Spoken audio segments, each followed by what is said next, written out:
नमस्कार दोस्तों, स्वागत है आपका आपके अपने यूट्यूब चैनल मन अप स्टोरीज में। दोस्तों, ये कहानी है ये बंधन अब ना छूटेगा और इसके 11 पार्ट अपलोड हो चुके हैं और ये इस कहानी का 12वां पार्ट है।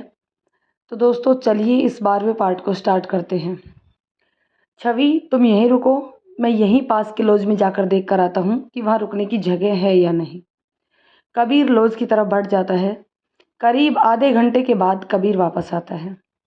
वहाँ पर जगह बुक हो चुकी है, कोई रूम खाली नहीं है, पर फिर भी एक छोटा सा बरामदा है जहाँ हम रुक सकते हैं। चलो कबीर, मुझे कुछ चाय या कॉफ़ी पीनी है, मुझे बहुत ज़्यादा ठंड लग रही है। लॉज में ही रुक जाते हैं, कम से कम वहाँ कुछ खाने पीने को तो मिल जाएगा। दोनों लॉज में पहुँच जाते हैं। छवि वहाँ पहुँचकर, प्लीज़ मुझे थोड़ी सी कॉफ़ी या चाय मिल सकती है, मुझे बहुत ठंड लग रही है। यस मैम, आपको चाय लेनी है या कॉफ़ी? मुझे कॉफ़ी। तुम क्या लोगे कबीर? छवि ने कबीर की तरफ देखते हुए पूछा। मैं भी कॉफ़ी ले लेता हूँ। दोनों एक एक कप कॉफ़ी लेते हैं। बैठकर कॉलेज टाइम की बातें करते हैं। तब तक शाम हो जाती है। मौसम ख़राब होने की वजह से जल्दी अंधेरा भी हो जाता है। चारों तरफ सन्नाटा पसरने लगता है। दोनों डिनर करते हैं।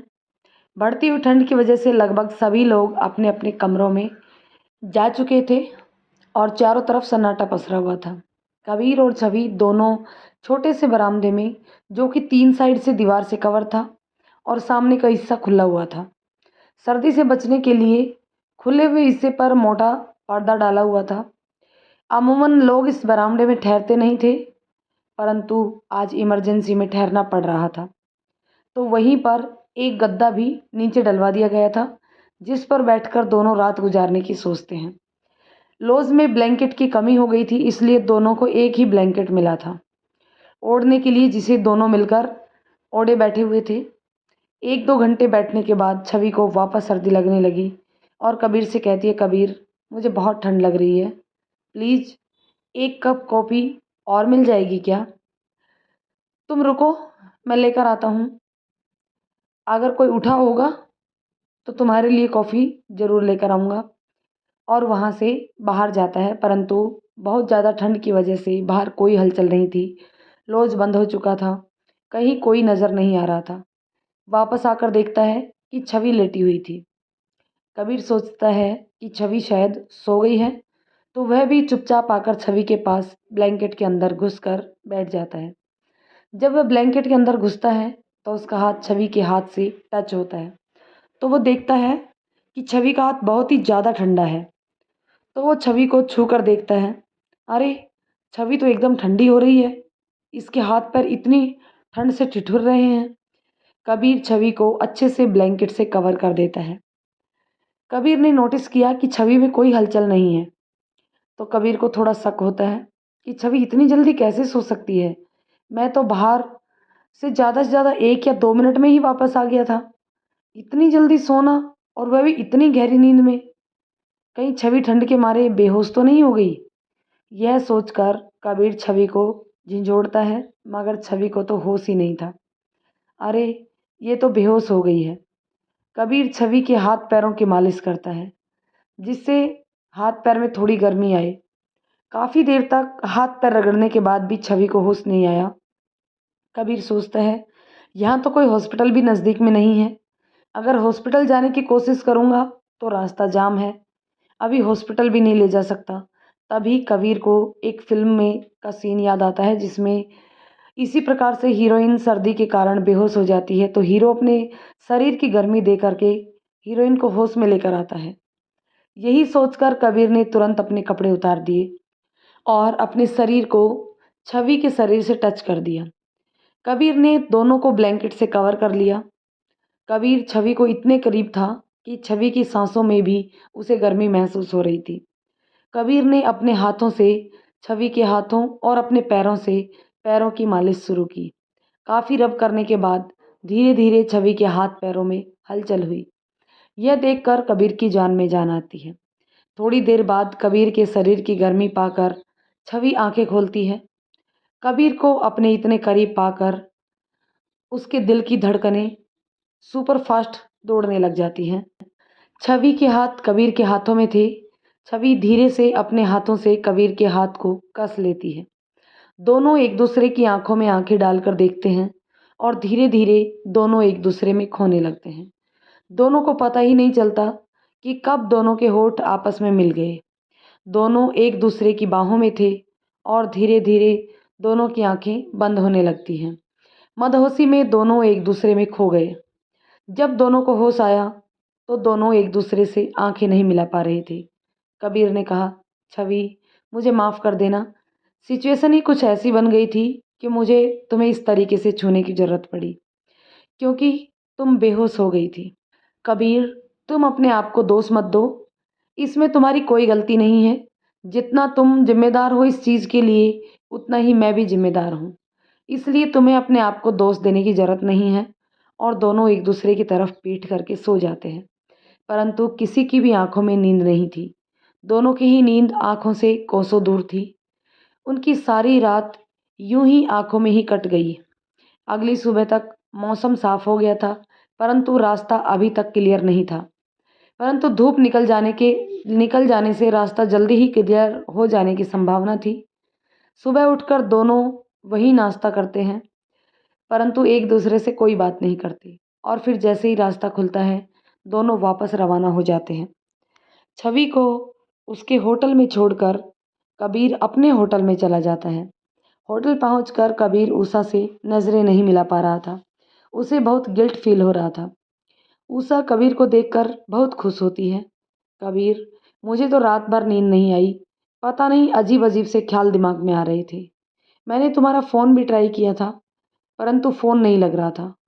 शायद मौसम की वजह से नेटवर्क इशू रहा होगा। हाँ, हो सकता है मौसम की वजह से नेटवर्क नहीं मिल पा रहा हो। कबीर ने अपने आप को बिजी शो करते हुए जवाब दिया। मैं छवि को फ़ोन कर लेती, परंतु छवि के नंबर मेरे पास नहीं थे। कोई बात नहीं, अब तुम सही सलामत आ गए हो, उषा ने खुश होते हुए कहा। उषा, मैं सोच रहा था कि हम आज शाम की फ़्लाइट से वापस इंडिया क्यों नहीं चले जाएं। अब हम और कहीं घूम तो नहीं सकते, कबीर ने अनमने मन से कहा। सॉरी कबीर, मेरी वजह से तुम भी नहीं घूम पाए और हमारी ट्रिप अधूरी रह गई, उषा ने उदास होते हुए कहा। कबीर ने फ़्लाइट की टिकट ली और शाम को फ़्लाइट लेने के लिए एयरपोर्ट पर आ गए। उषा के लिए व्हील चेयर लेकर अंदर आए। दोनों वेटिंग रूम की तरफ चले गए और वेटिंग रूम में, तुम यहीं ठहरो, मैं बोर्डिंग पास लेकर आता हूँ, यह कहकर कबीर विंडो की तरफ चला जाता है। जैसे ही कबीर विंडो पर पहुंचता है तो वहां पर सेम फ्लाइट से छवि भी बोर्डिंग पास ले रही थी। जैसे ही कबीर और छवि की नज़रें एक दूसरे से मिलती हैं तो दोनों एक दूसरे को चुपचाप खड़े देखते ही रह जाते हैं। वेटिंग रूम की खिड़की से उषा को छवि दिखाई देती है तो उषा छवि से मिलने के लिए उसकी तरफ धीरे धीरे उसके पास पहुंचने की कोशिश करती है। इधर कबीर छवि से, आई एम सॉरी, जो कुछ भी हुआ वो सब सिचुएशन के अकॉर्डिंग हुआ। मैंने जानबूझकर ऐसा कुछ नहीं किया।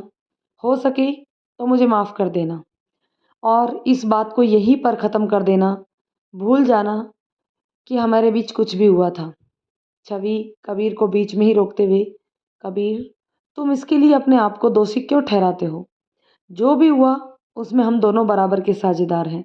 अगर तुमने कुछ किया तो उसमें मेरी भी सहमति थी, इसलिए तुम्हें खुद अपने आप को दोष देने की ज़रूरत नहीं है। मैं तुम्हें बिल्कुल भी दोष नहीं दे रही हूँ। कबीर, मुझे बहुत गिल्ट फील हो रहा है। प्लीज़ कोशिश करेंगे कि हम अब एक दूसरे से नहीं मिलें। छवि, ठीक है कबीर, मुझे तुमसे कोई शिकवा शिकायत नहीं है। जो हुआ मैं भूल चुकी हूँ। तुम्हारे और मेरे बीच कुछ भी नहीं हुआ। कोशिश करेंगे हम अब कभी ना मिले।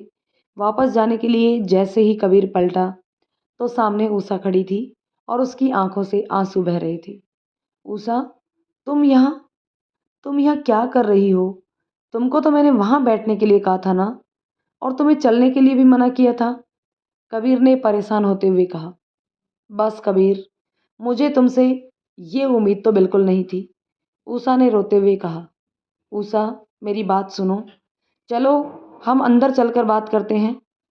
मैं तुम्हें सब बताता हूँ, कबीर ने उषा का हाथ पकड़ते हुए कहा। कबीर से अपना हाथ छुड़वाते हुए, मुझे तुमसे कोई बात नहीं करनी, और वहाँ से जाने लगती है। उषा प्लीज़ समझने की कोशिश करो, हमारे बीच जो भी कुछ हुआ वह किसी सिचुएशन के चलते हुआ, हमने जानबूझकर कुछ नहीं किया। कबीर उषा को समझाने की भरपूर कोशिश करता है। बस कबीर, तुमसे ये उम्मीद मैं बिल्कुल नहीं करती थी, तुमने मुझे धोखा दिया है, कहकर उषा कबीर की कोई बात सुनने बिना ही वहाँ से चली जाती है। उषा मन ही मन सोचती है कि मुझे तो उसी दिन समझ जाना चाहिए था जिस दिन तुम सपने में छवि छवि करके कुछ बोल रही थी, परंतु मुझे लगा कि सच में ऐसा कुछ भी नहीं है। ऐसे ही कोई सपना देख लिया होगा, परंतु मैं गलत थी। मुझे नहीं पता था कि एक तरफ मेरे साथ प्यार का नाटक करने वाला इंसान दूसरी तरफ क्या गुल खिला रहा है। क्यों किया तुमने मेरे साथ ऐसा कबीर? उषा कबीर की कोई बात सुनने को तैयार नहीं थी, तो कबीर सोचता है अभी उषा बहुत गुस्से में है, जब उसका गुस्सा शांत होगा तब मैं उसको समझा दूंगा कि हमारे बीच जो कुछ भी हुआ वो एक परिस्थितिवश हुआ, हमने जानबूझकर ऐसा कुछ भी नहीं किया। दोनों वापस इंडिया में आ जाते हैं। उसी प्लेन से छवि भी वापस आ जाती है। घर पहुंचकर उषा खूब रोती है, उसकी सूजी हुई आंखें देखकर। विजय जी, क्या हुआ बिटिया, तुम्हारी तबीयत तो ठीक है ना? कोई तकलीफ है या तुम्हारे पैर में ज़्यादा दर्द है? तुम्हारी आंखें इतनी सूजी हुई क्यों हैं? तो दोस्तों इस पार्ट को यहीं ख़त्म करते हैं। जानते हैं अगले पार्ट में कि उषा विजय जी से क्या बात बताती है और आगे क्या होता है। तो चलिए, जब तक के लिए कहानी कैसी लगी कमेंट करके बता दीजिएगा। पसंद आए तो लाइक शेयर और कमेंट कर दीजिए। चैनल पर नए हैं तो चैनल को सब्सक्राइब ज़रूर कर लें।